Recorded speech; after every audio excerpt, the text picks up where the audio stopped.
meeting of the Rappahannock County Planning Commission to order. First item on the agenda is to adopt the agenda. Move to adopt the agenda. Second. All in favor? Aye. Any opposed? Thank you. You also have on board docs the minutes from our September 19th meeting. You had a chance to look at those. If anyone has any comments or corrections on those, if not. I do have a couple of clarification points, and I can hand these over after the meeting. But on page 2 in the third paragraph, it reads that I asked the commission to entertain an approval for 5 years and hold a public hearing. And I think it should read, I asked, should the commission want to entertain an approval for 5 years, they should hold a public hearing. Yes, I agree. And then 2 more paragraphs down, Ms. Mead moved the request with a 5-year review to hold a public hearing, and I just wanted to say Ms. Mead moved to hold a public hearing. Appreciate those. I think those are both accurate and clarifying. Any other comments on the minutes? If not, I'd entertain a motion to approve as amended. So moved. Second. All in favor? Aye. Any opposed? Thank you. So at this point, ladies and gentlemen, I'm about to open the first public comment period. I'll note that we also have 2 public hearings tonight, both for both special exception permits. In any event, if you're here to speak on either of those specific permits, I would request that you hold those comments until the public hearing for each of those items. But at this time, if you have any other general comments that you'd like to raise to the commission, I would also ask that you identify yourself, your district, or your address, and please try to limit your comments to no more than 3 minutes. And with that, would anyone care to make a public comment? Yes, sir, Mr. Irwin. Mr. Chairman, Phil Irwin, Flint Hill. I got back yesterday from an annual meeting of the organization called Scenic Virginia, which has sponsored Virginia Polytechnic Institute and State University study about adopting a viewshed register, which is designed to be available to the public and to planning commissions to aid in the decision-making processes leading to the development of an area. And I can report that the progress is very, very well along. They're ready to sort of like launch the program in the next couple of months. And I would like our comprehensive plan to welcome it, because a lot of the things that we do here in Rappahannock County are already in the Scenic Virginia toolbox. The main thing is in Principle 3, we would like to just add a couple of words to welcome this concept of a viewshed register to the state and the county.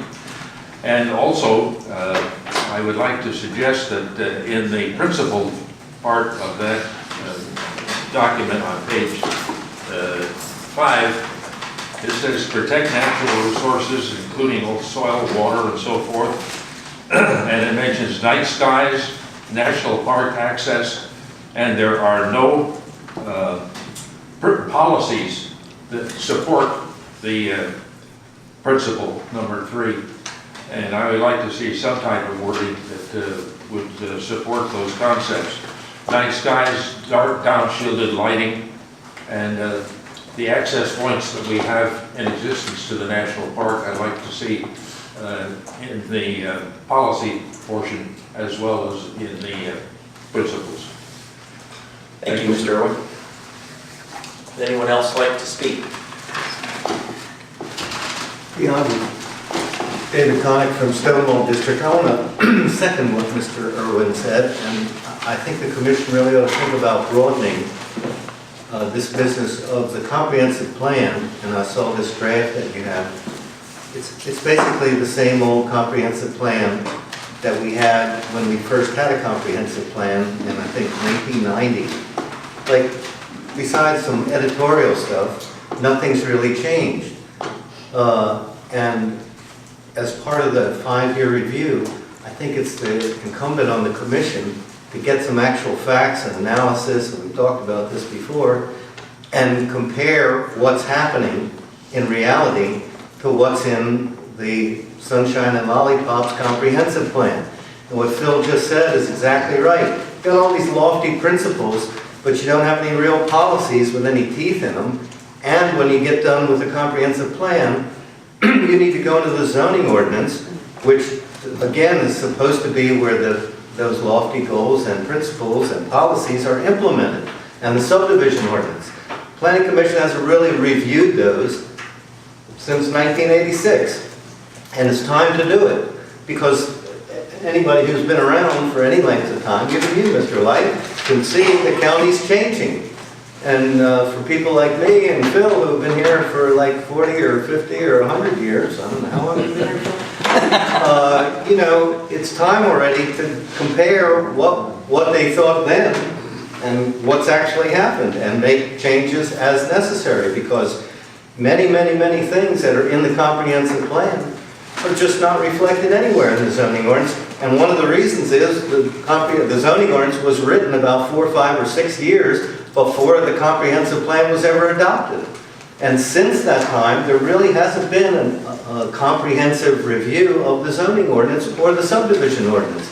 I don't think there's been any changes to the subdivision ordinance.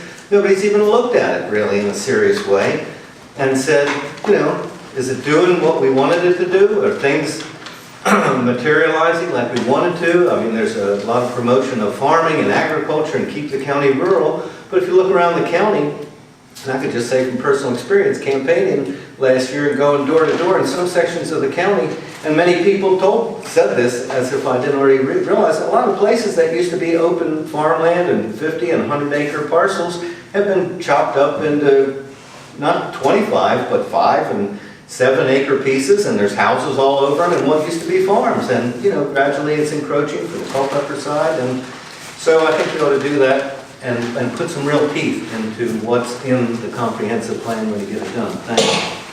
Thank you. Anyone else like to speak?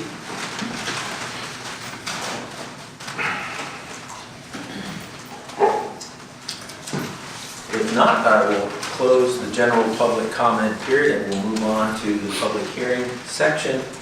And we will begin with special exception number 180901, Windsor Lodge Stables Conference Center and Event Venue. Ms. Summers, would you care to tee this up? Thank you, Mr. Chairman. Windsor Lodge Stables obtained a special exception permit numbers on October 7, 2017 for events such as weddings on a property located at 21 Windsor Lodge Lane in Flint Hill. Tax map number 13-145. As part of those special exception conditions, the permit expired in 1 year. The applicants have reapplied for another special exception permit for events. They have proposed amendments to their previous conditions. The Planning Commission voted at the last meeting, September 19th, to hold a public hearing on this application. Some of the modified conditions the applicants are seeking are permitted. The 4 permitted events allowed per calendar year be between the dates of January 1st and December 31st. The applicant shall notify the Flint Hill, Washington Fire and Rescue, the Virginia Department of Transportation, and the Rappahannock County Sheriff's Office at least 30 days prior to the date of each event of 50 or more people, and that the permit be granted for a period of 5 years. The applicants are present if any questions arise from the commissioners. Thank you. Would the applicant like to make any kind of comment in advance? Sure. So I'm Stephanie Gorman from Wakefield District. So everyone knows we put a lot of conditionals on ourselves last year for 4 events. We just want to change a couple. And I know we met with a neighbor and we discussed, she was concerned about the 5 years. And so we came to an agreement of 3 years. And that made them feel better. You know, we're willing to work with the neighbors, and if there's an issue, we can, make things happen, make it better next time. I can provide my email address, my phone number, but, I feel we've gone over and beyond to accommodate the neighbors' concerns. It's only 4 events a year. That's it. It could be a wedding, it could be just a celebration, it could be, anything. Baby shower. Yeah, so, I just, basically, it's really not a whole lot of 4 weddings. Thank you. Yeah, and when we have a wedding, it does take longer. A year is not enough. They usually come out, they need a year and a half or 2 years to, plan it, so. Understood. Well, we may come back to you with some more questions. So, with that, I'll open up the public hearing. Is there anyone who would like to speak on that? Yes, ma'am. Good idea. Mr. Chairman and members of the commission, first of all, welcome to the new members of the commission who weren't here last year. As those of you who were here last year will recall, the application raised a lot of concerns and dissension in our community. You saw fit to make a recommendation to the Board of Supervisors to approve the application with conditions, and the Board of Supervisors saw fit to approve it with conditions. And I need to back up and say that I'm Jean Clements, 2098 Jericho Road, Flint Hill, Wakefield District. Since the application was approved for 1 year, I anticipated that the application would be sought to be renewed. And when it was, I went and talked to several of the neighbors and said that I would like to see if some compromise could be reached. That if I were able to do that, I would be speaking for myself only. I did contact Mrs. Coonley and her family, and they agreed to meet with me, and we met on Sunday. I explained to them that I thought their requests, number 1 and number 2, were reasonable, but that I had concerns, and the 3 or 4 neighbors with whom I had spoken had concerns about the 5 years. This was in part because neither the applicant, nor the neighbors, nor the county had any track record to compare because no events had been held. I asked if it would be possible for the applicants to agree to a 2-year extension, and I explained that I was speaking for myself only, not for anyone else. They gave me some reasons and said they could not do that. They asked if I could agree to 3 years. I reluctantly did, but told them that again, I was speaking only for myself and not for any other neighbors. I have communicated that meeting to several of the neighbors with whom I had spoken. And I'll say to you tonight that I understand, and I'm sure that we all understand, that the decision in this matter on whether to recommend this to the Board of Supervisors is your decision to make, whether to approve the application with or without condition. And it is the decision of the Board of Supervisors to decide whether to approve the application, and if so, on what conditions. I want to thank you for giving all of us the opportunity to appear again today, and thank you very much for the opportunity to come tonight. Thank you. Thank you for setting such a good example by coming up to the microphone. Would anyone else care to follow that example?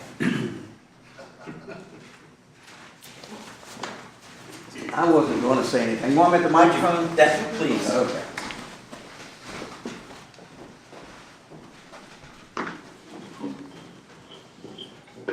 Testing, 1, 2, 3. You got it. Good evening, everyone. My name is Gus Forbush. I live at 39 Foxhall Farm Lane, directly across from the Coonleys. I'm a little confused on why we're back here. We went through all this a year ago. It was overwhelming opposition, but we lost. We had some very good attorneys, and we got whooped real good. That's the way it goes. But here we are, we're back again now, and they want 3 years. Well, I can understand with weddings, there's some planning involved. If I had to wait 3 years to get married, I'd probably change my mind and do something else. But that's understandable. But why did they ask for just a year in the beginning? That's what confuses me. Why didn't we go for 2 years or 3 years? At that point, it would have saved a lot of time, but it's water under the bridge. And quite frankly, we've lost some of our support. We've lost some members that signed, some people that signed the petition. They moved. They sold the property. We got that here. Was it because of the special events? No idea. You'd have to ask them.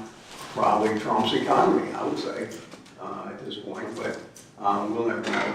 But it is, it's a little bit confusing why we didn't do all this stuff in the beginning and have it be done with. And so, thank you for the time. Thank you. Yes, sir. I would like to know how many emails did you, Would you mind identifying yourself in the case? I am Dr. Sajal Gade. I live on Darwin Lane, a little mountain. And I like to know how many emails did they do last year? No, we didn't do any. Do it. Okay. And it's only 4 days out of 365 that we're It's asking only for. 4 events. It could be 50 people, it could be up to 200, it could be less than that. You did four emails. We have not done any events, but that's. No.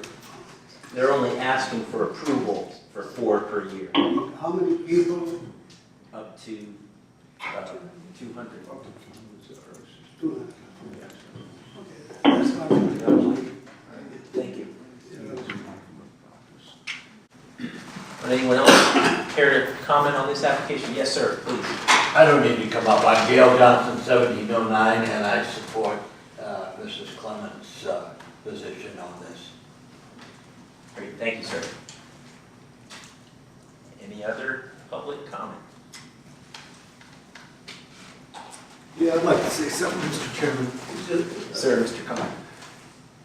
Just as a matter of policy, I kind of agree with Gus Forbush. I didn't understand why the permit expired after 1 year because, like the BZA, we have this come up sometime, and Mr. Bird can amplify if he wants.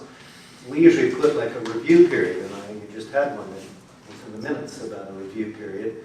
You know, and they just raised the cost for applying for these things. I think it's $700, isn't it? Yes. So, it seems to me that on the review, it should be to see whether, you know, it's compatible with the neighborhood again, and it would be obvious that it could be terminated if they're not meeting the conditions, or there's some objections, or a situation has changed somehow.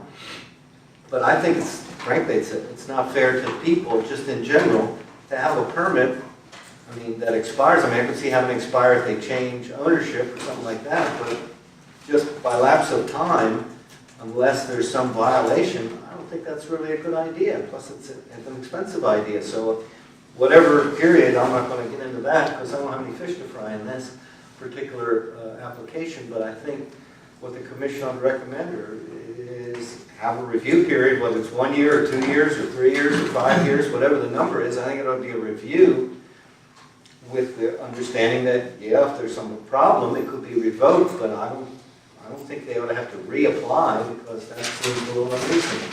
Thanks. Thank you.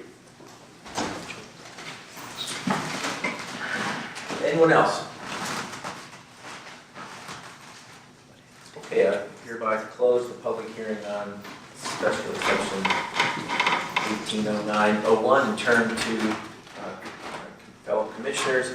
Ms. Mead, I believe this is in your district. You may either choose to start or defer to your I'll go ahead and start. It appears that the board put the year time limit on it, and I believe the purpose was because of the outpouring of opposition so that we could look at it again after a year and see what those 4 events had done. There weren't any events, so we can't assess the traffic that all the neighbors were concerned about.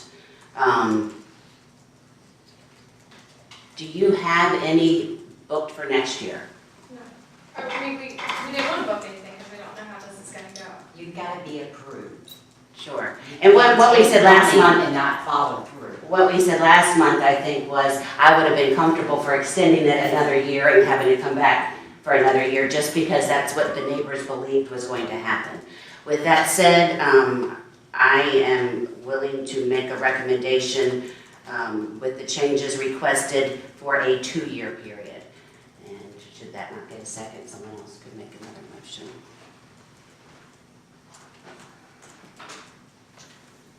Anyone care to second that motion?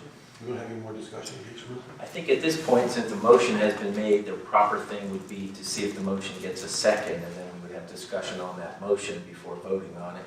But if the motion doesn't get a second, then we will move on.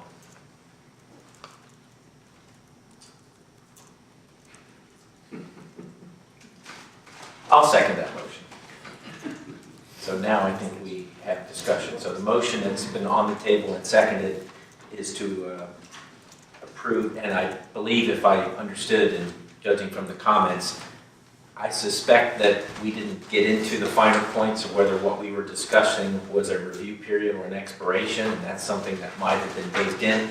But if the only distinction is, an application fee or not at the period of the 1 year, I assume that you're comfortable with a review period. as I'm fine opposed with to the an review period, and we're fine with the review period for this one for another year. Another year or 2 years? Had we just, last month, had we just elected, I would have been fine for another year and not held the public hearing. Okay. So, but I'm sorry, just to clarify the motion. 2-year review. 2-year review, Yes. yes. Further discussion, Mr. Henry, it seems like you'd like to say something. Well, what's the total acreage of this parcel? Of the 2 parcels? 432 and 111. How many? 432 and 111. So that's 533. 533 acres. She has a house that's around it. So, I think last year, a little bit more of the history here, of the whole thing, is that I think there were some issues that pertained not necessarily to the property, but to, of course, the events that maybe have occurred down there with the hunts and different things. There were some bad feelings with the hunt, and that was generated outpouring of interest against this use a year ago. And I was curious on how many people were going to be here tonight. And it seems like there's been whether it's a period of healing that's gone on, or a period of compromise, or getting back to being a neighborhood that is more understanding. I think here we got a parcel that's over 500 acres in size. The use is very benign, 200 people, four times per year. They're starting a business, and they didn't know when they came in for the application that these events were going to be needed a year and a half of planning from beginning to the end, and things like this. And I think that 3 years is very reasonable. The difference between 2 and 3 years, of course, is 1 year. But I don't see where that is an issue. The applicants demonstrated a willingness to compromise, giving up the 5 years and going to the 3 years. We talk about, eco farm tourism and things like this. This is a very benign use. It doesn't change the property. People come in for a night. They leave that night. They don't even spend the night.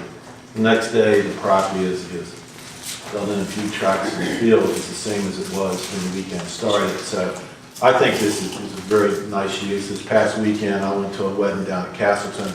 I guess it was close to 300 people there. I don't think they have any restrictions on the number of events there. It's a lot further off of 211 and 522, and much further away from services and everything than this property is.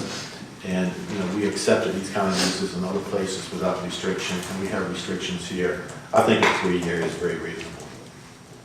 Thank you. Other commentary? Mr. Byrd? I agree with Mr. Henry. I think 3 years is a very reasonable amount of time, particularly in as much as after 1 year, we don't have anything to go on, and this would give us some kind of an experience. I do also agree with what Mr. Connick said, and that is to require constant reapplication costs and difficulties or just requirements to come here and do it. It would seem that in the 3-year review is a very reasonable effort. I'm not against 2 years, I'm just trying to be a little bit easier on the applicants. Thank you. Ms. Silva, do you have any comment? Not being here last year and not knowing everything that went on, I heard about it, but not actually present when it was happening. I'm with Mr. Henry, 2-year versus 3-year. I don't see a whole lot of difference. It'll probably take a 1.5 years to even have an event planned versus within that 2-year time frame, they may only have one and not even close to the 4, so you still don't get a good assessment of it. So I think doing at least 3 years would be the better end of it. Mr. Gold? I'm not clear who the review would be performed by. Would it be the zoning administrator? Well, I believe we're essentially, I guess the zoning administrator would have the option, but it would also have, it would presumably come back to us for a consideration. And, you know, I think in terms of what we're talking about, it's really no different than what happened here, except that instead of just coming in for a review with a possible, you know, revocation, you have an automatic revocation and a reapplication. So I think, you know, technically they're different, but in terms of the process, they wouldn't look that different. Well, I think also that it would take some time for these things to be set up. People book a year in advance easily. I can see how they might not have anything happening for another year. And I'd like to give them the benefit of the doubt on that. And I think I would like to amend the motion to 3 years for review. So that would mean you're moving to amend the motion, I believe, so we could entertain a second if you, it sounds like you'd like to. So just, do they have a couple other changes too? 50 people, over 50 people notified. That wasn't in the original application. Right.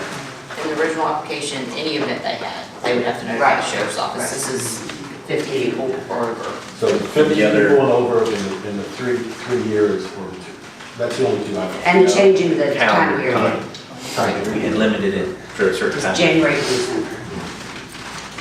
So we have a motion to amend the previous motion. Does the motion to amend have a second? Do you want to include those other 2 items? I'd like to include the other 2. I'd like the motion to be. Mine had that. I think you did, yes. That all the changes would be accepted, except it would be a 3-year review and not a permit reapplication or expiration. So I think the proper thing then to do, is there any further discussion about the motion to amend the original motion? It's me, do you want to comment? Okay. Well then let's first vote on that motion to amend. All in favor of amending the motion to be the same but with 3 years, signify by saying aye. Aye. Any opposed? Okay. So now we have a revised motion before us. Any further discussion now about the 3-year revision? Mr. Chair, can I draw the Planning Commission's attention to 17058, which is extension by zoning administrator. And I think that may be appropriate in your discussions to consider what that says. And it affords an applicant to come to the zoning administrator within 30 days of expiration to seek an extension. I don't know when or if that's ever been used here, but if the Planning Commission within the recommendation thought that this fit for the out years to allow the zoning administrator to extend, you might include that in a recommendation. Thank you for pointing that out. That gets us back to the expiration versus review period. That provision would apply presumably to an impending expiration.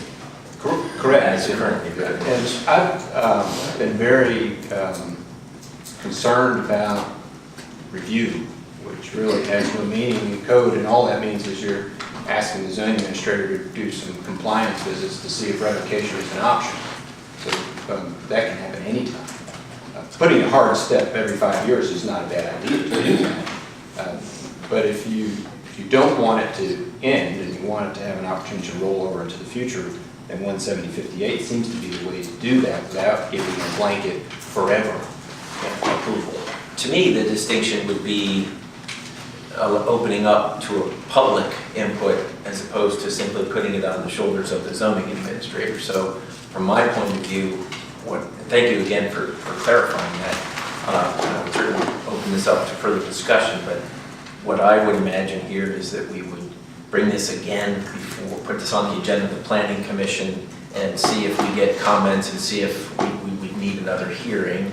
And that would be the review, which would be a step more public and more open than deferring solely to the zoning administrator. But And then at that time, if you didn't have it, there were no issues, which very well could happen with just for a year, then the commission might decide to go the zoning administrator route. from that point on, we can certainly modify. So I guess the first thing we should do is clarify what it is in this motion. This is as much I guess it comes down to the wording of this time period.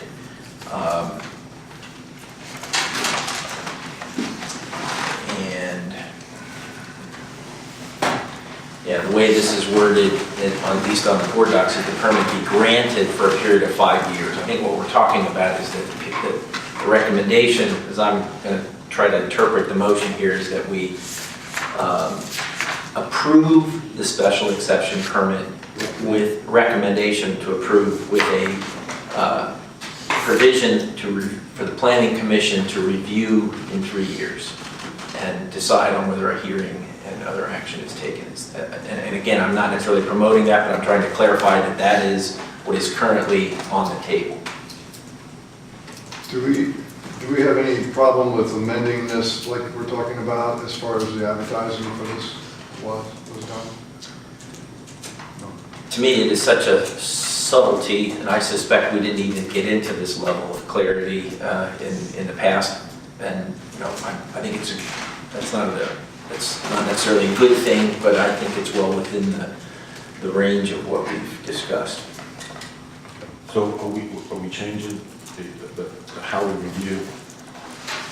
I don't think we're changing it. I think we've clarified something that was So the non-specified. clarification I'd like is to restate the clarification. the clarification is that the Planning Commission review the application in 3 years.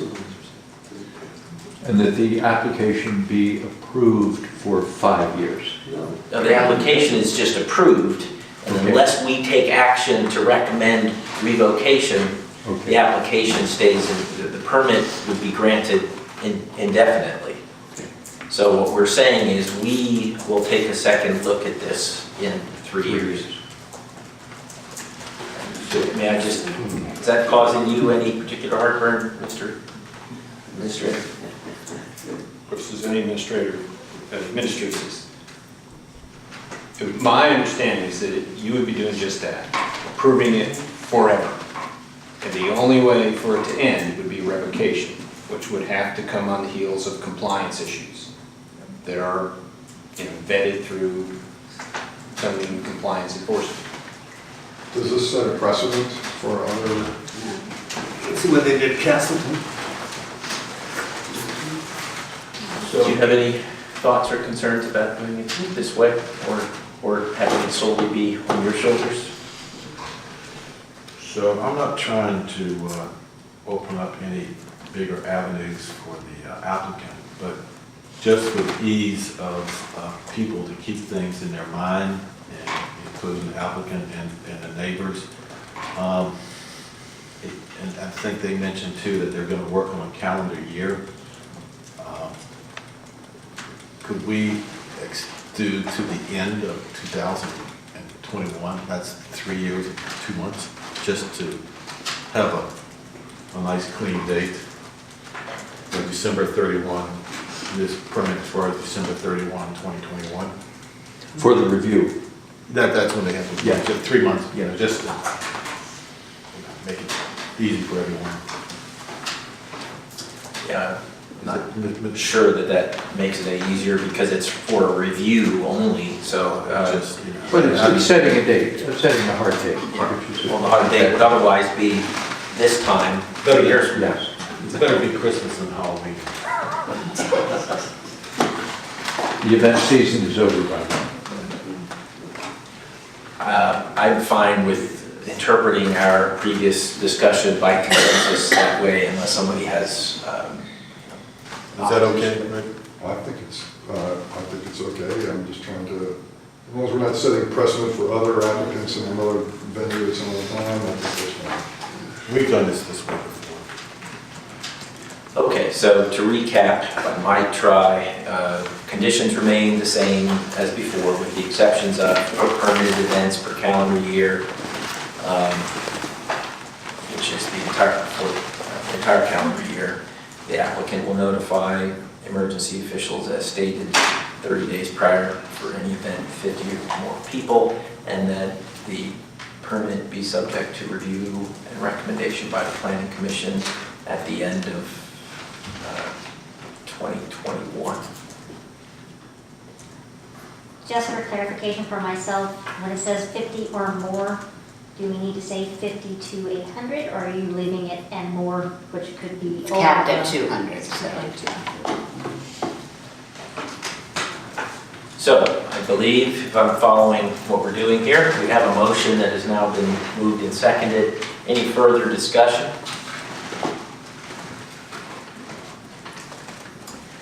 If not, would all in favor please say aye. Aye. Any opposed? Thank you very much. From here, you go to the Board of Supervisors at the next meeting.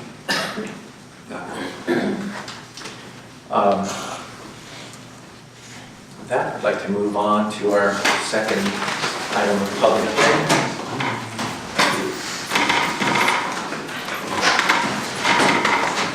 This is the matter of the treatment of tourist homes in our zoning ordinance.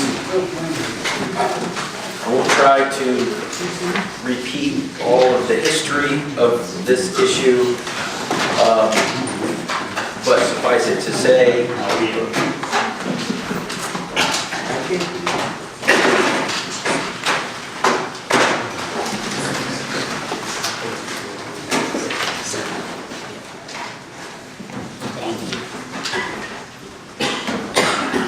so, suffice it to say, there's been a history of some confusion about this requirement, and it has been interpreted, it has been applied in one manner for a few years until it was recognized that it was perhaps improperly changed the previous time. So the supervisors have asked that we take a look at this issue again. Specifically, they've asked that we hold a hearing to consider revising the acreage requirements in agricultural and conservation zones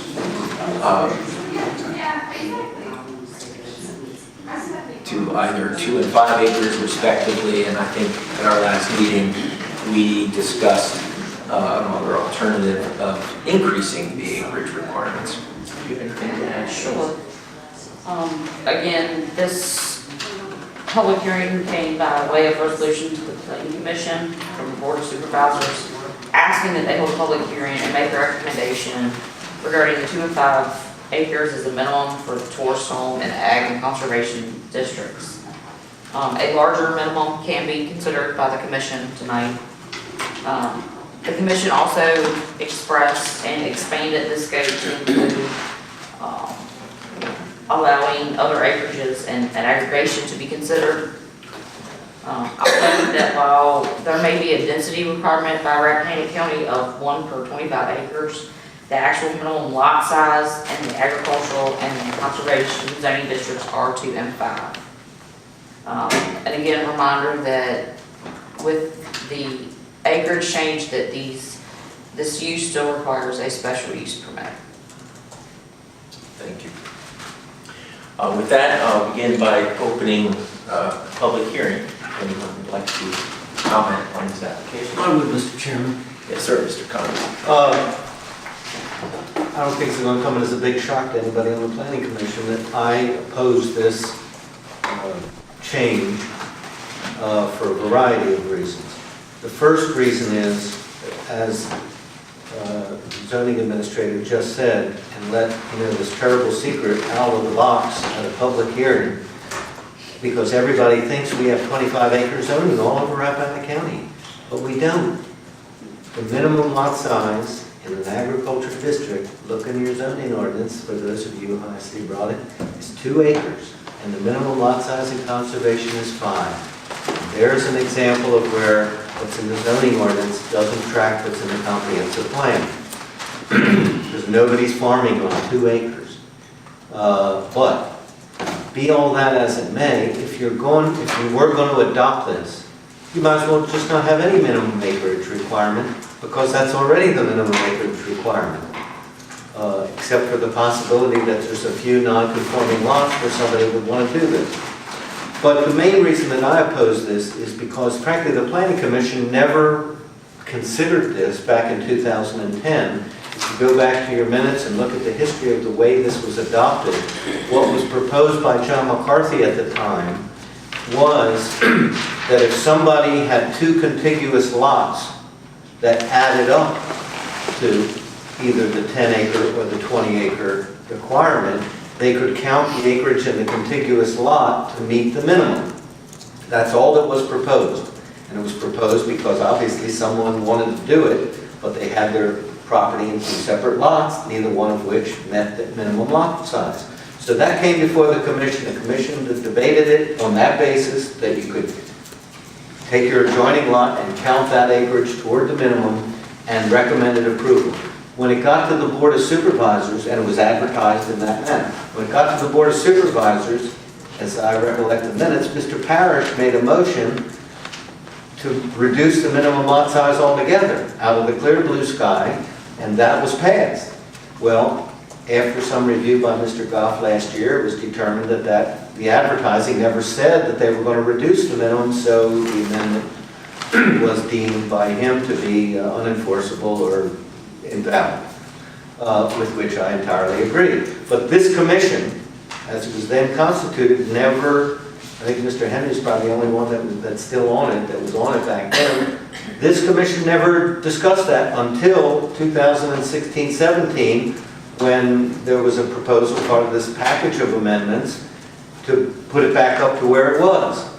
And the reason for putting it back up to where it is now, and that there was already a reduction when it was reduced to 10 and 20, was already a concession from what was in the original ordinance that was passed back in the 1990s. So the reason to put it back up is because it's a commercial use. And it's listed in your chart in section 170-36 under commercial uses. It changes the character of a neighborhood. It's no longer a residential use, even though they're only there. And I know Mr. Bird's going to say, well, there's no more traffic and this and that, but it's a different can of worms when you have a neighbor and you know who it is versus different people come in there every weekend that don't live there and so forth. It changes the character of the neighborhood. And maybe 1 or 2 or this or that, but the Board of Zoning Appeals, I would say about 80 or 90% of the special use permits that we hear every year are these tourist homes. So I don't know, there's probably, I don't know how many there are now, but there's well over 100. And they're all just scattered all over the county, and that's just bad zoning. So that's one point. Second point, you don't have a good definition of what these are. For a short-term rental, which is like an Airbnb type of situation where somebody rents an existing house, when the people go away or whatever, for a weekend, that's one thing. A tourist home is a completely different thing.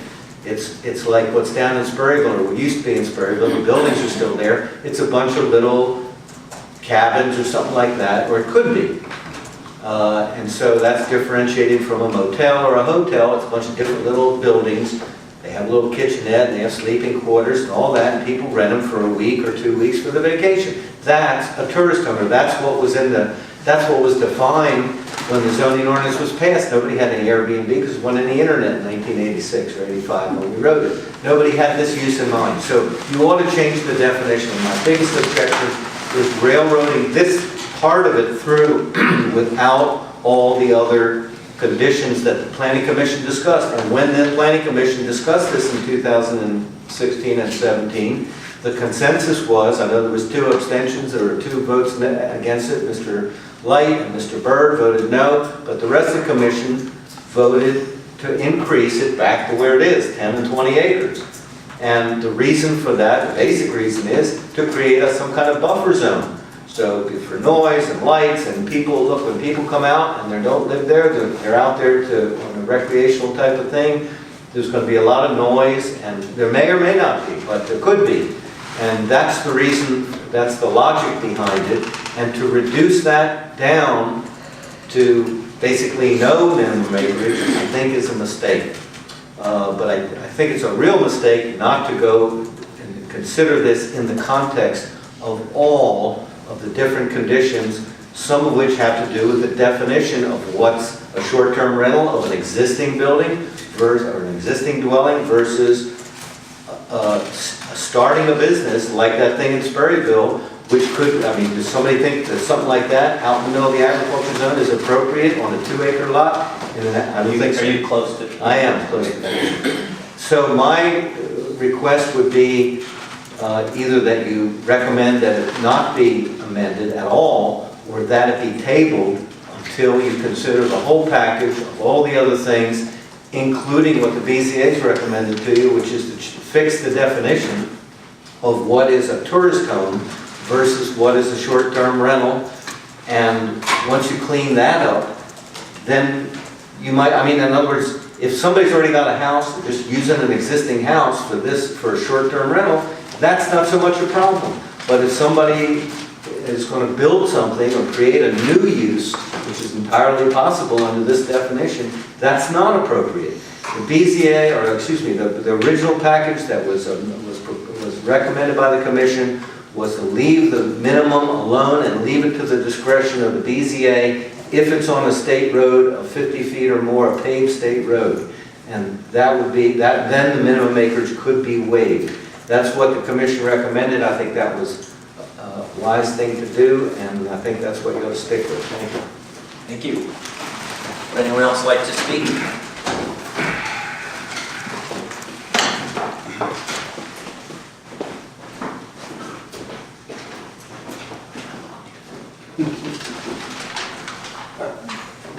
Good evening, George Sonnet, Hampton. Just following up on Mr. Connick's comments, the distinction between a tourist home and short-term rentals, I guess that's remains to be resolved, but my focus is on the short-term rental. Whether that's subsumed into tourist home, I'm not sure at this point.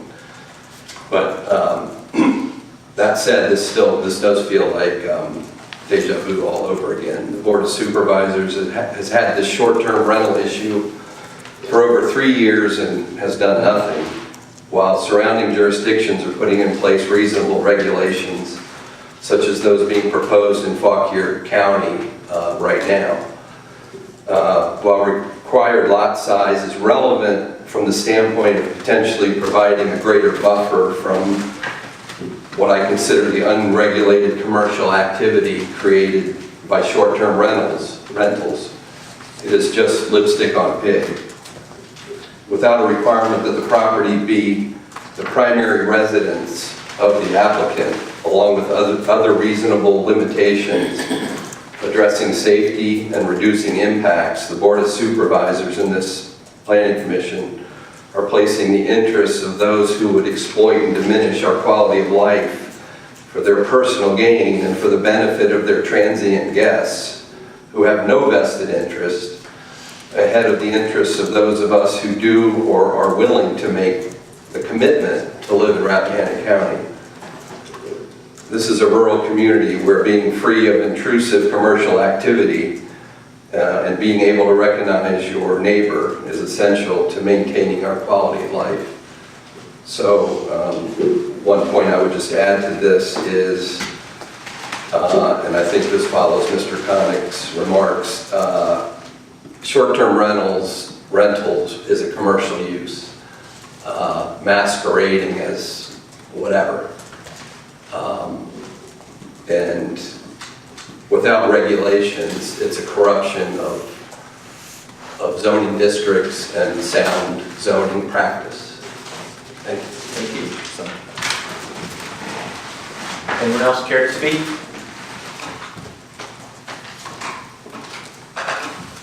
Last call. If not, I will hereby close the public hearing on the tourist home amendment and turn to my fellow commissioners. I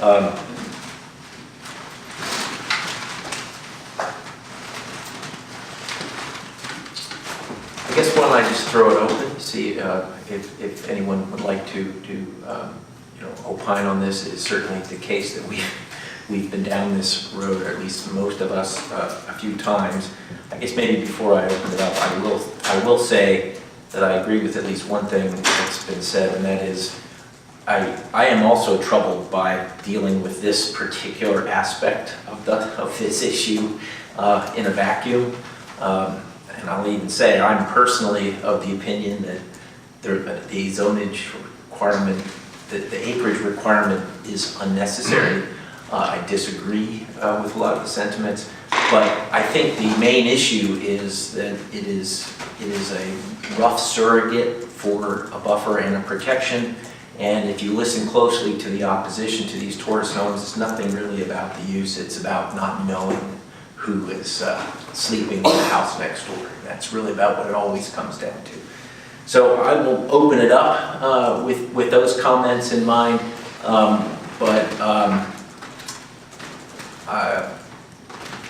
Have at it. Mr. Byrd, do you have anything to say about it? I do.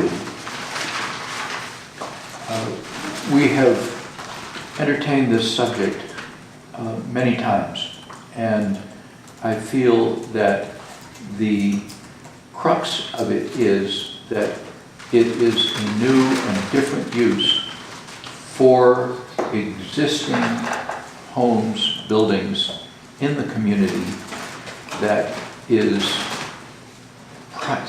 basically, it has happened since the development of the internet and that kind of advertising.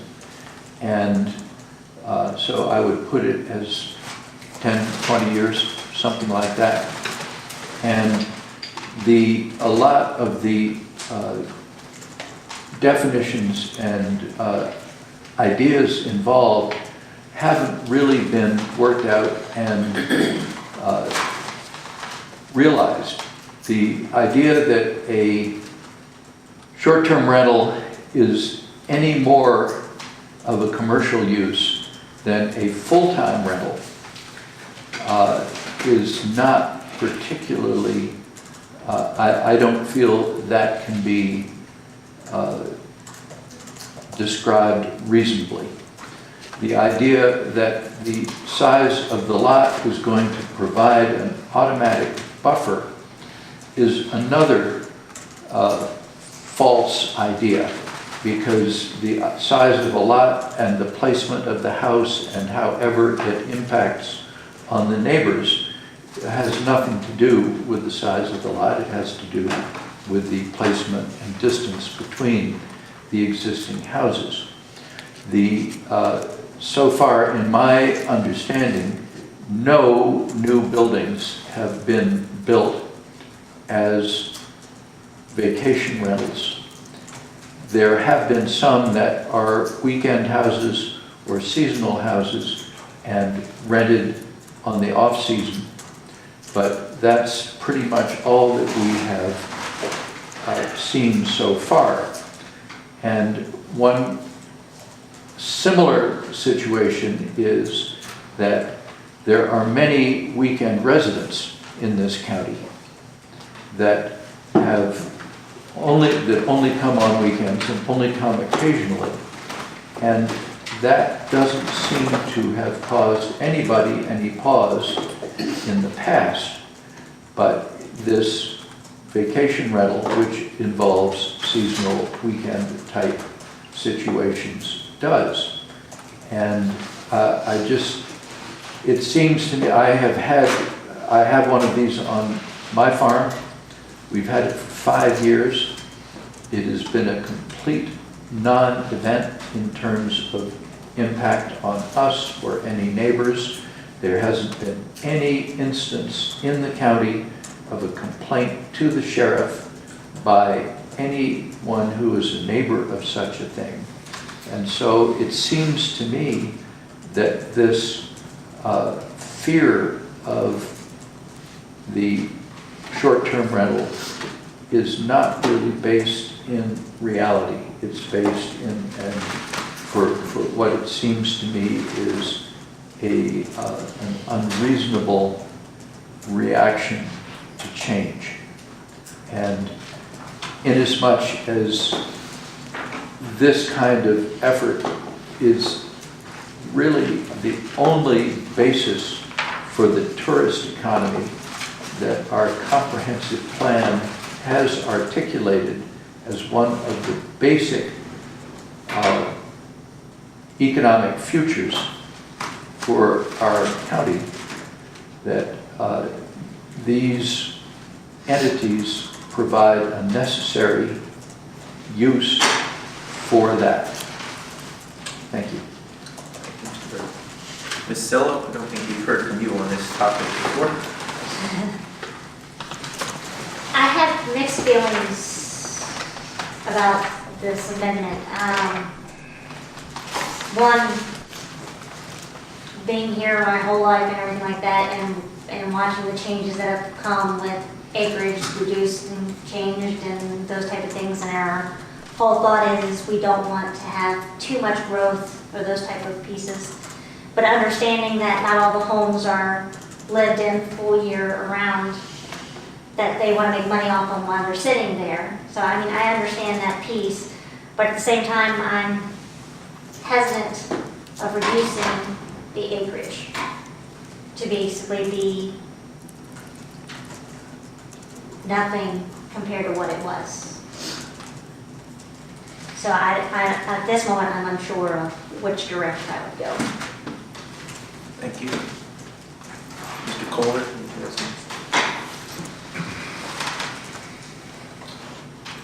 I think this is a problem that a lot of counties are struggling with. Fauquier is working on proposals right now. I think that the 25 acres, we do have a 25 acre zoning. I would challenge or debate with Mr. Conklin. We do have a 25 acre zoning. If you have 50 acres and you take off 2 acres, you cannot divide the other 48 acres. So it's a self-regulating mechanism there. I agree with Mr. Byrd on some of the things he said. If you have 10 acres, you might have your house in the corner and it might be close to the other neighbor, so it's not going to make a lot of difference there. I am uncomfortable trying to make spot decisions on the zoning ordinance when we have the whole thing before us, to be the amendments that have been put forth for us to review, and to take just one out of it all and try to say, well, let's just change that without having the rest of it under control that would be, seems to be a little ahead of itself. I do think that, there's some inequity in not allowing, if you have a legal lot, that you should be able to do what someone else with a legal lot can do. If someone has 10 acres or 50 acres, and why should they be able to have a transient housing when someone with 2 acres, which has a legal lot, cannot? I'm not sure that's fair. It seems prejudicial to me, to a segment of the population. So I have mixed emotions about it at the moment. That's all I have to say at the moment. Thank you. Ms. Mead? I tend to agree with what I keep hearing is that this isn't fixing what's broken. It's premature. With that, I'll hold my community. Mr. Henry? This is not an issue of fear, of who's going to be in a house tomorrow or next weekend or next month or the time of it. I think it goes to the expectations of what owners expect when they buy into a county, into a zoning. It's the expectations. If you buy a beach house in Nags Head, you have the expectations there's going to be rental properties in the community, and you accept that. You buy into a town of Warrenton, for example, town of Culpeper. You have the expectations that there's going to be a vast array of different housing and a different type of community there. When you come into Rappahannock County for years and years, and we discussed here, there is this perception that leads to expectation of 25 to 50 acre zoning. And that means that you're not going to have development, you're not going to have commercial uses. You're going to have a lot more privacy. You're not going to have as many neighbors as you would have in other places. And that's your expectation when you buy into Rappahannock County in the ag conservation areas.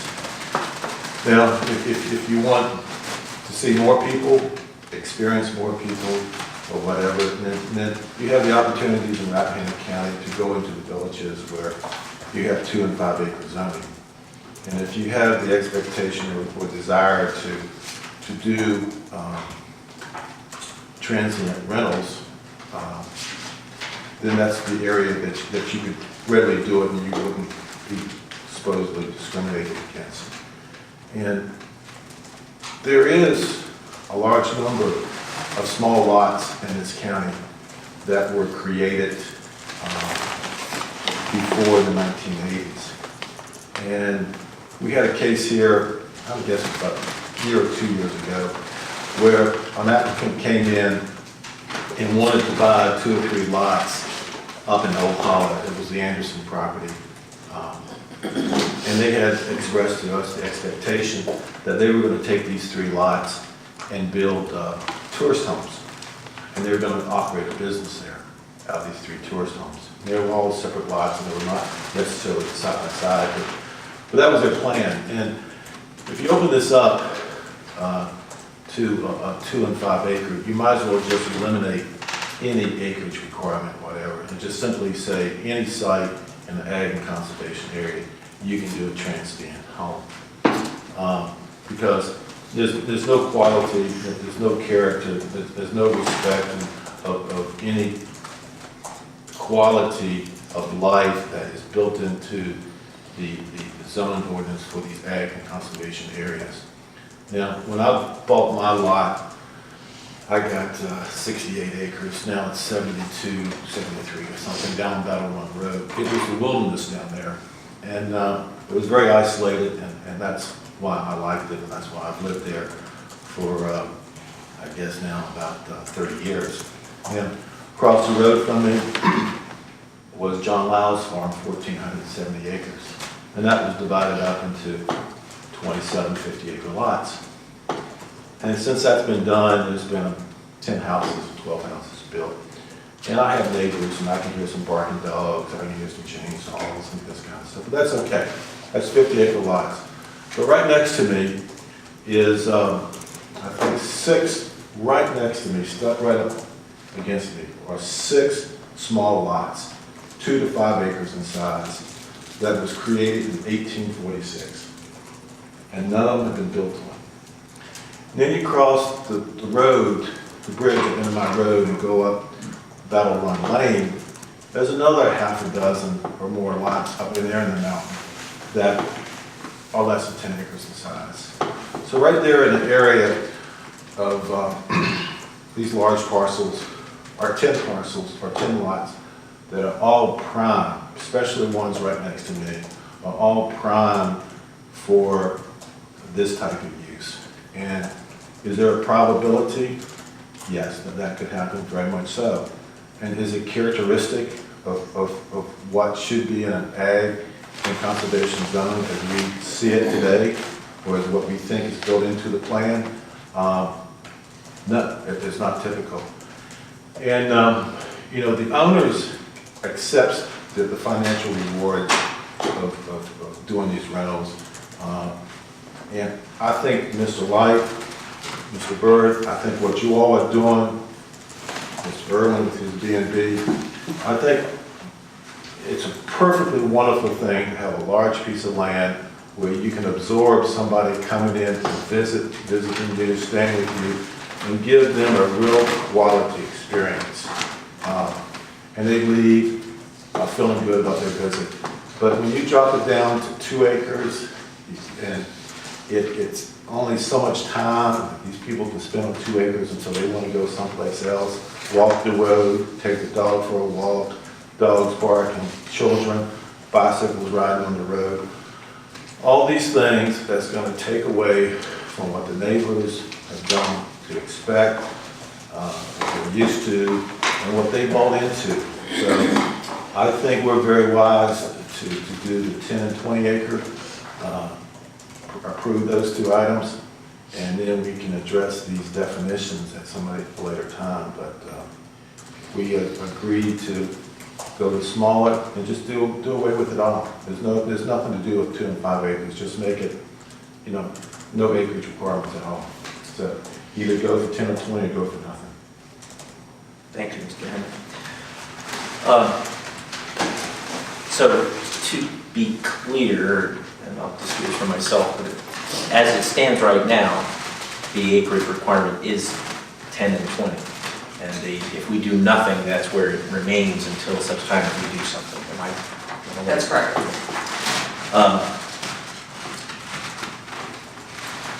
think several important points have been made. I think most of us do look at this issue as it's been experienced thus far, which really is about existing homes, existing buildings, existing structures. Much of the commentary about the presence or absence of small lots in agricultural districts seems to me to be much more about our current zoning ordinance than it is about the current subdivision and lot structures as it is about particular zoning. But I think it's still a valid point. We don't have a complete visibility into what might happen on these clusters of legacy lots, if you will. And I don't think that's what most of us have in mind when we talk about this. So I appreciate you bringing that up, Mr. Henry. But I think I sort of end this conversation where it began. Frankly, I think if we had appropriate short-term rental and tourist home regulations otherwise, then I would personally be prepared to do as has been suggested, which is to drop the acreage requirement, because as it stands right now, I think it's a gross inadequate surrogate or alternative to what we really ought to do, which is consider the actual setting and the overall impact of a lot, or of a specific site for this use, which really is only indirectly at best related to the acreage. My recommendation, based on what I have heard, and I will ask others about this, is, we've done what's been asked. We've had the hearing. My personal view is that we should get back to what we were doing, which is finish a comprehensive plan and do the systematic review of the zoning ordinance and fix the various and many things that are inadequate about our transient lodging requirements right now. And in the meantime, leave this alone until we've had a chance to take a look at this issue more broadly. Can we have one point of clarification? You said currently the ordinance is 10 and 20, and the way I read it is the standard says in A and C zones, it's 10 acres. 10, I thought. Oh, I'm sorry, did I say, I didn't. I thought I was just just, want to make sure we know what it is today, should we not vote on this? thank you, I don't have that committed to memory. I was just contrasting it to the 2 and 5. So is it 10 and 10? It says 10. It's 10 and 10, I believe. In A and C zones, the minimum acreage requirement for tourist homes and bed and breakfast shall be 10 acres. Okay, so just to clarify, and I'm sorry that I introduced that confusion. It's the status quo, if we do nothing, is it remains 10 and 10 until we do something else. What's being considered is that we reduce it to 2 and 5. Or 10. Yes. Well, the board of supervisors came to us and asked us to do this. And we had this discussion last month, so it was advertised. So I don't necessarily think we should kick it down the road. The board of supervisors asked us to have a hearing, which, they did, and we have. Well, we just don't have open hearings and don't do nothing. The Code of Virginia gives you 100 days to provide a recommendation, so if you don't want to recommend anything, you don't have to. The board will likely act anyway.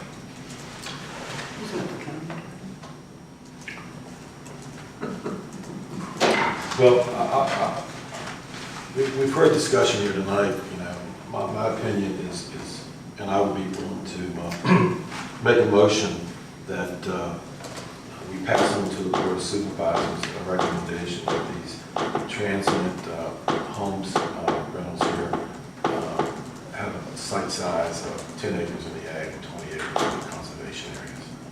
And then they know what our vote is, how we feel, and they can go from there. So we have a motion on the table.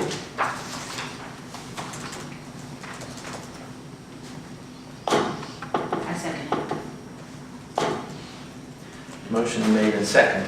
Any further discussion? A little bit more discussion. Rick, are you gonna excuse yourself from this vote, since I remember that your wife mentioned here as an agent for Real Estate 3 on the Dodd case, where that wouldn't qualify, where she was the manager there and has a financial interest there? We have no financial interest in that property. No, in terms of management, she mentioned that that they manage rentals, not one of the other ones for people. She is not a manager of that property. Or others. Or others. We don't handle any rentals, like, unless you can think of one that I'm just going based on what she said.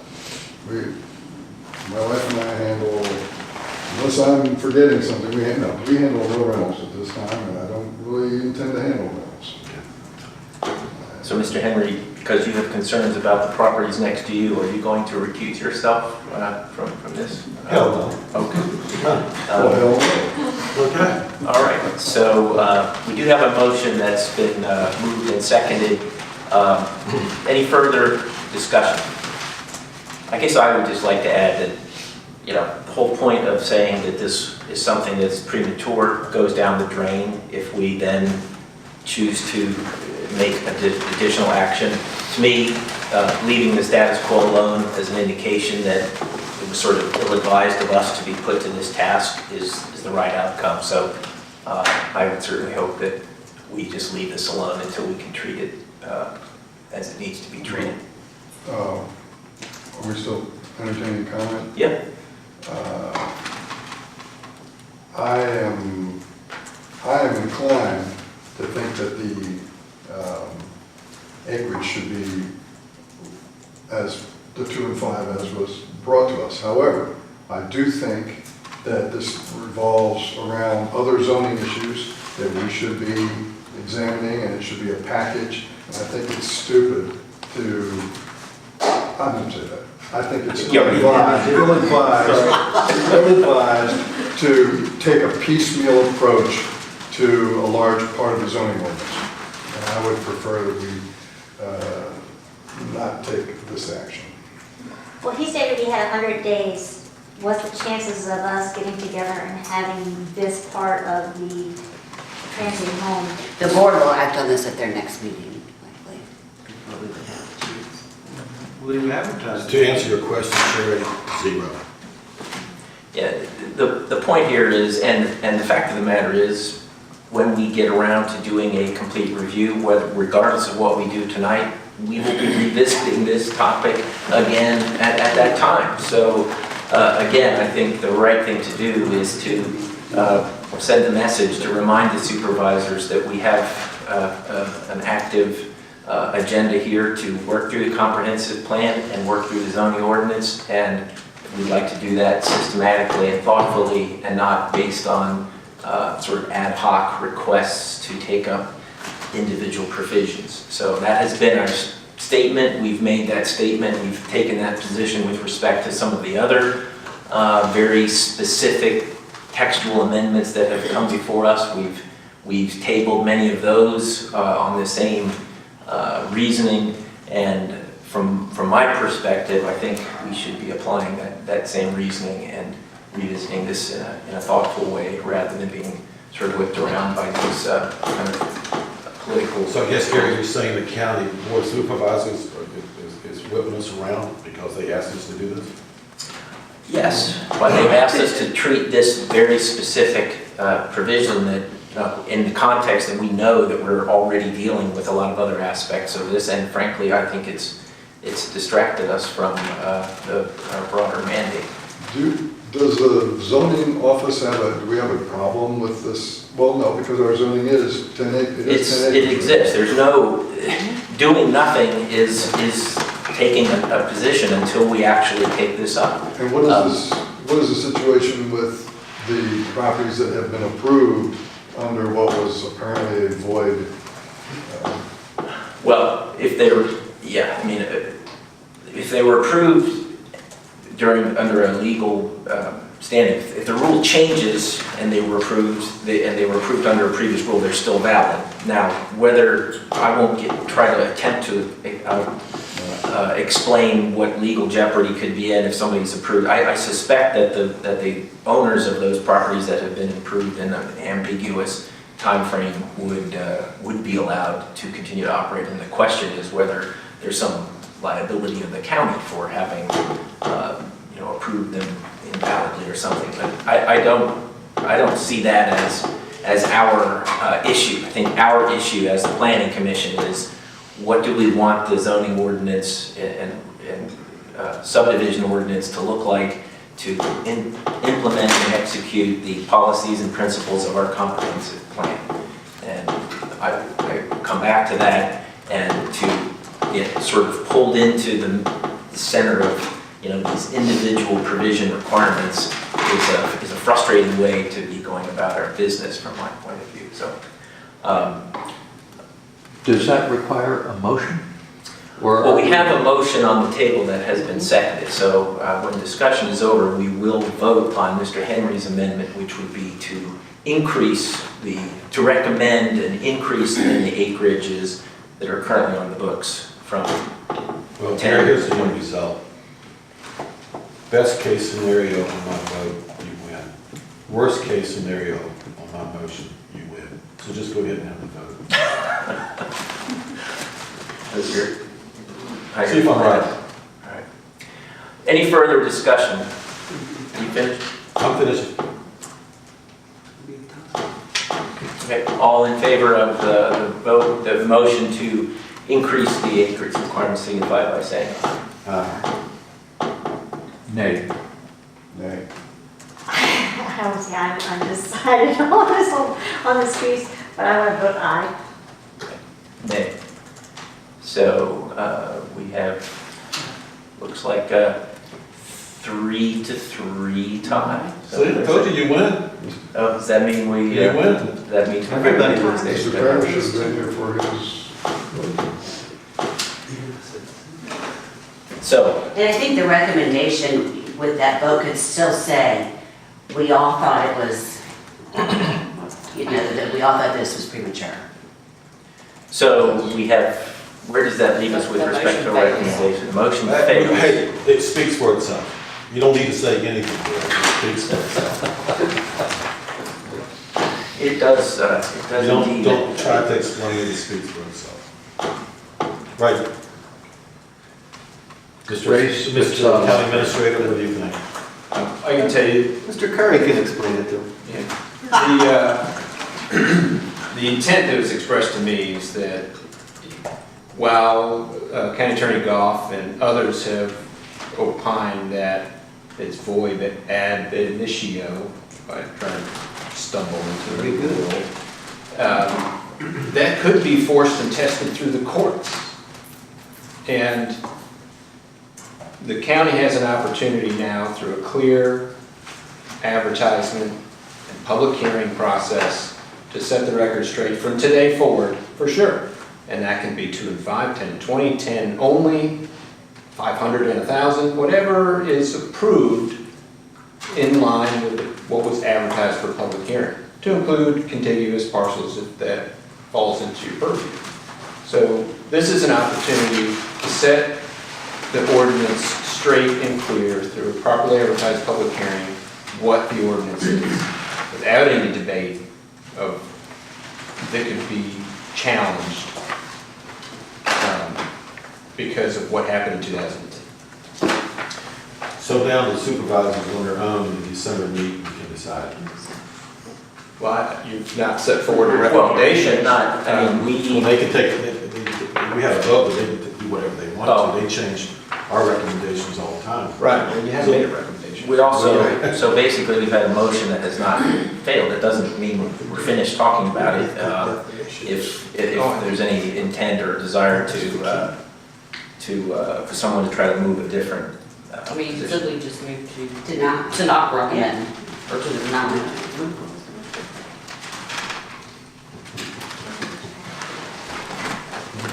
Well, you can recommend to keep it exactly as Yeah. it was done before we could deny 2010. one of these options. So, Mr. Curry, you feel that the board will vote on this? The board is intending to vote on this? Is that the impression? I don't know that they will vote if you don't provide a recommendation in November. That wouldn't be my recommendation to them, but I work for them, not the other way around. Should we, Well, how can, I mean, they make their mind up all the time. We've said yes and they said no. So they've taken our recommendations and done the exact opposite. So what's the difference being right in the middle with yes and no and then make a decision?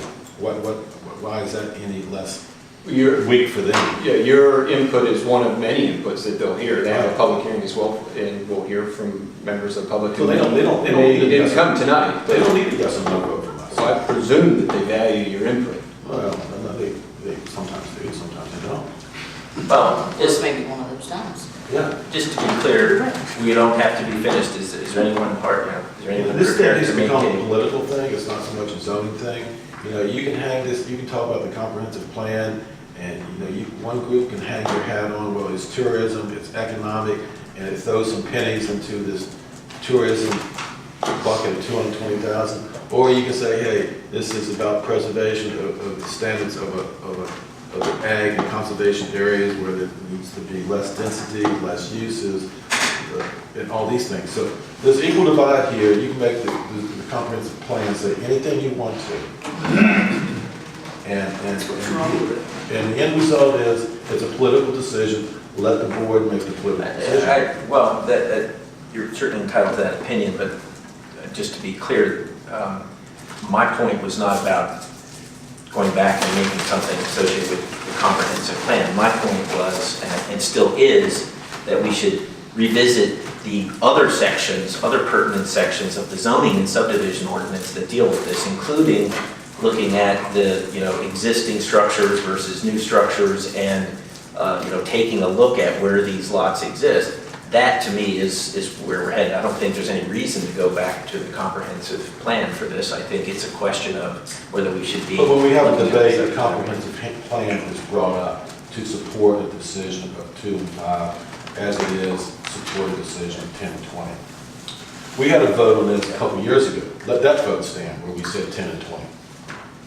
We had a discussion all through all this whole thing.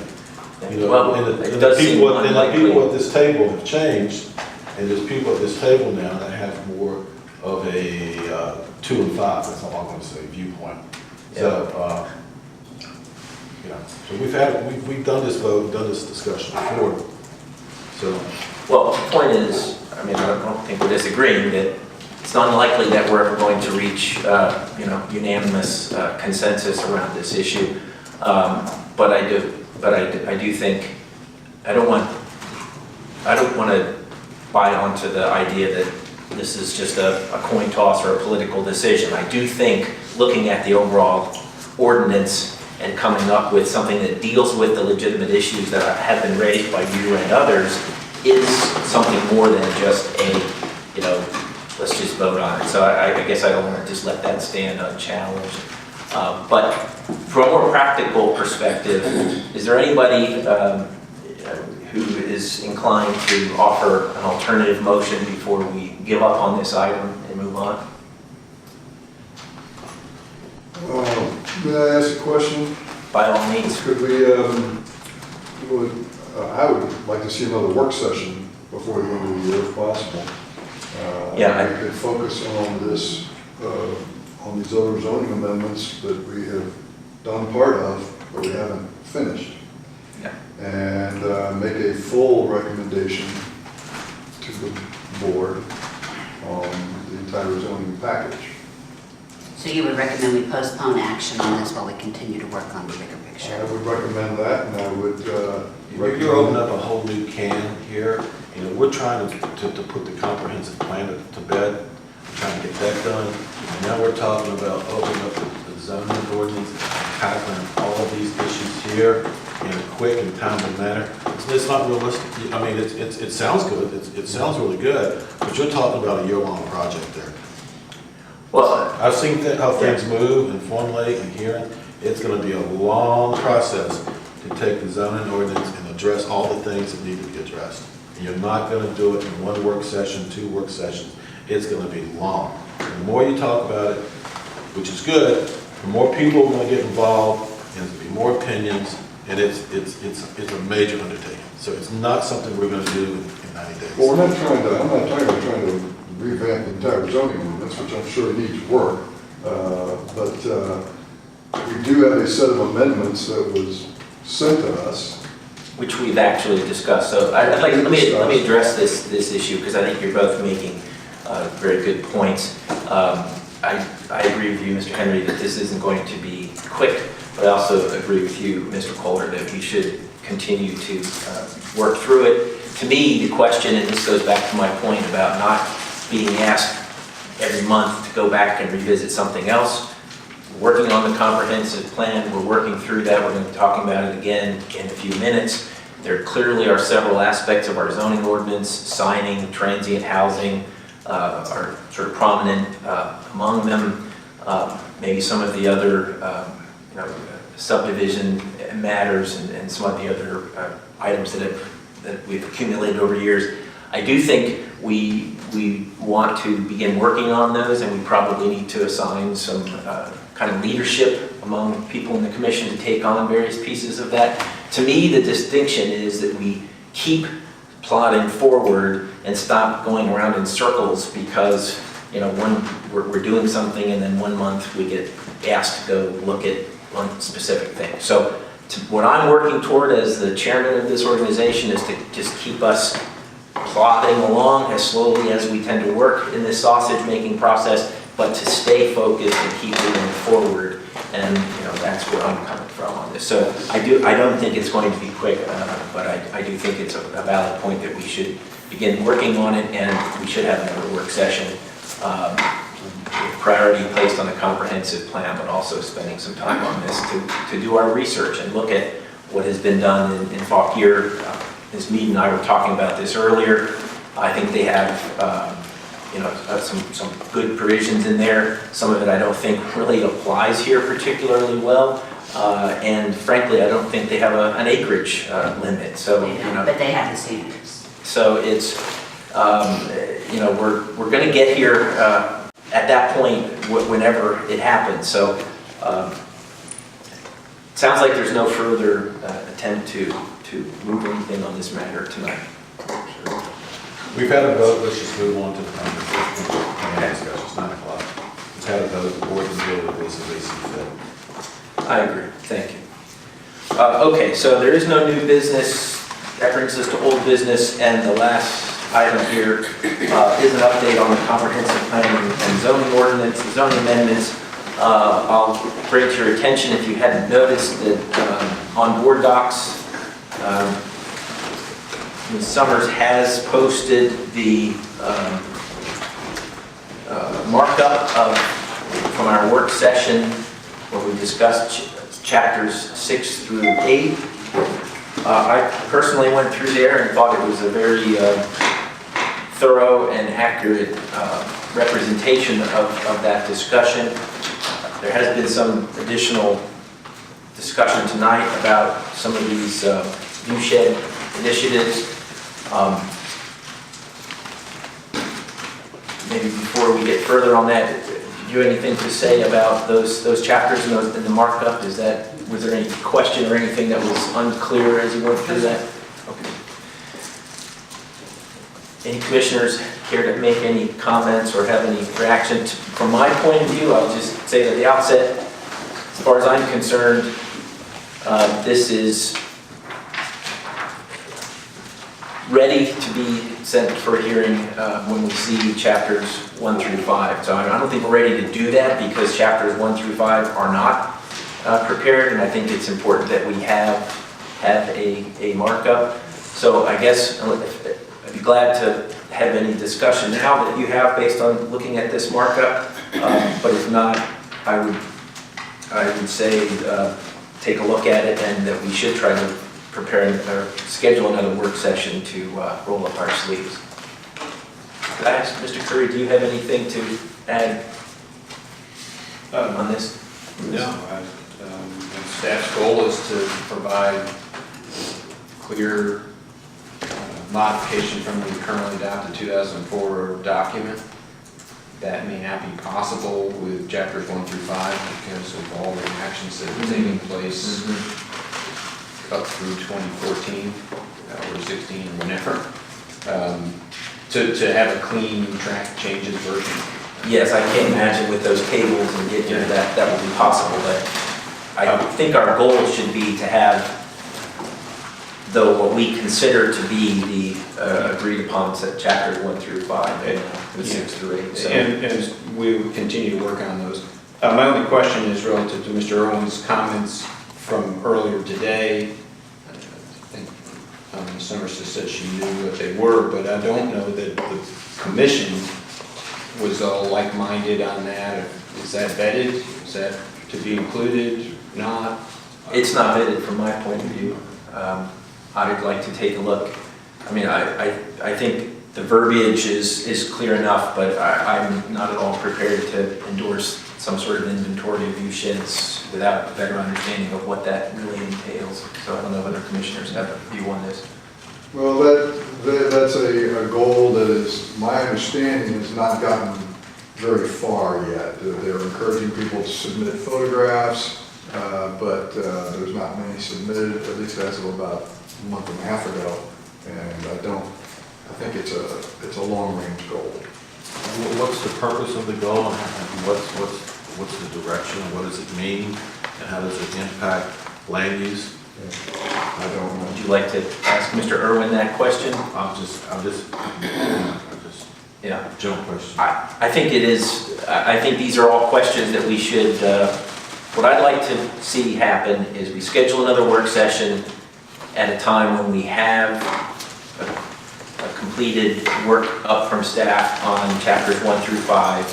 we have that for 6 through 8. I'd like to suggest that all the commissioners look closely at that before that work session and come prepared to up or down on those changes or any tweaks that you think are necessary, including a consideration of the additional language that's been brought to us today with respect to view sheds.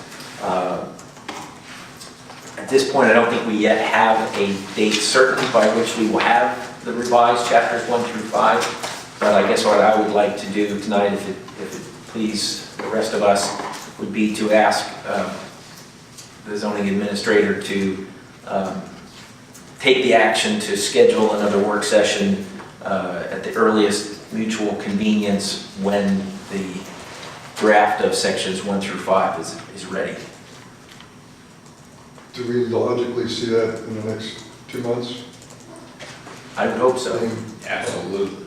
Absolutely. Absolutely. Right, Michelle? Sure. Yeah, but I mean, is that, because if not, I'd rather be working on the zoning then. Sure, no, a fair point. I would add, let me add a caveat to my recommended thought that I think will appeal to you, and that is that we schedule a work session of that sort before our next regularly scheduled meeting. And so implying that sections 1 through 5 will be ready before our next regularly scheduled meeting. Is that reasonable?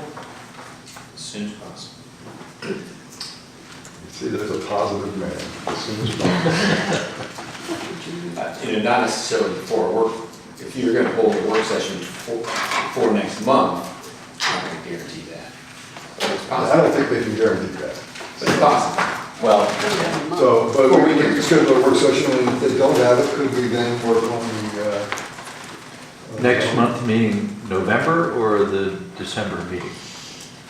Your next meeting. Our next meeting, mid-November.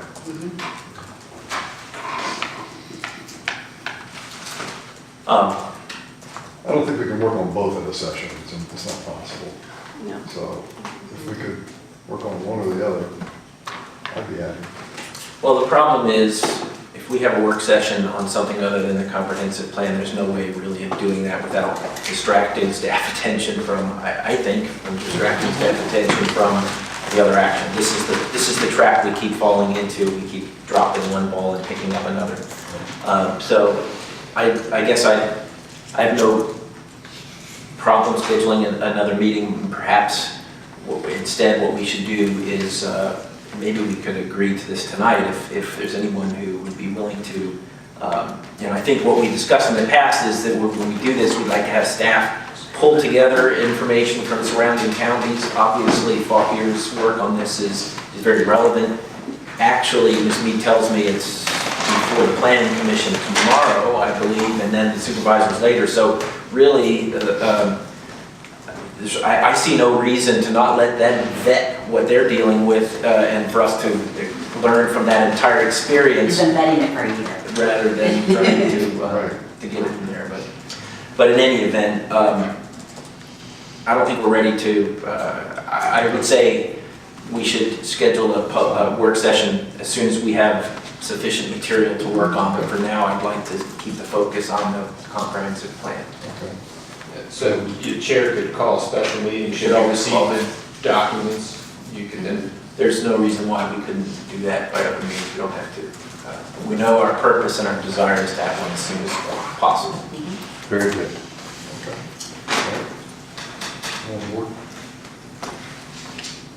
If that's all, I would entertain a motion to adjourn. Second. All in favor? Aye. Thank you very much.